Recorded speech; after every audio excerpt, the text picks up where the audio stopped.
Hi, welcome to gardenville.tv with myself, Catherine and Susan on this early February, and it's pretty chilly and windy, but you're going to tell us this is the time of the year now, and from November, is it? Well, from November through till the end of March to be getting root ball and bare root planting, which makes it cheaper.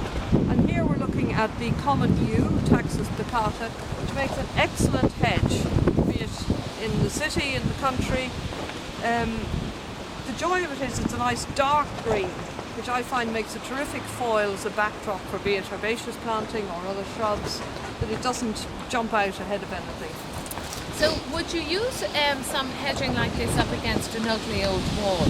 You certainly could. I would think, depending on the aspect of the wall, you might want to use, a mixture of climbers or something, but you could use it in that form. The other thing is you can also do like topiary out of it, where you have different shapes. I've seen hedges with animals climbing across the top of them. Yeah. And this would be what they would have used in olden times for that.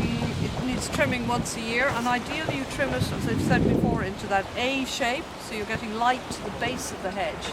If hedges are trimmed like this, there's no light gets to the base and it goes bare and bald at the base. So which way again do you say? With an A shape that. Okay. Very slight A shape like that. Okay. And also the joy of these hedges, although it's a conifer, if it gets out of hand, you can cut it really hard and it'll regenerate. So you've no problem about dead wood You've or anything? no problem about dead wood. You've no problem about, a leyland hedge, if you forget to trim it, you've had it. And of course, this is evergreen, as I can see. Yes, Congratulations, your favourite Catherine. evergreen. My favourite evergreen. Does this get a flower or anything?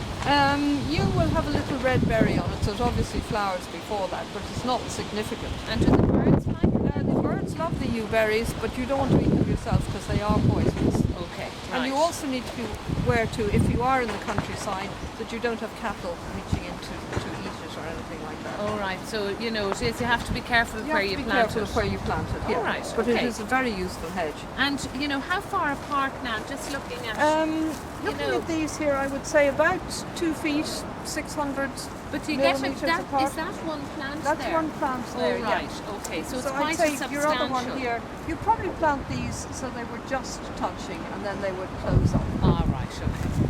And are they slow growing? People talk of you of being slow growing, but I think if you feed it well to start with and you look after it, it's not as slow as people think. Okay, and we do have tips on feeding your hedges and we'll trying to promote the growth. So we will be doing one on how to plant these bare root hedges. Okay, great.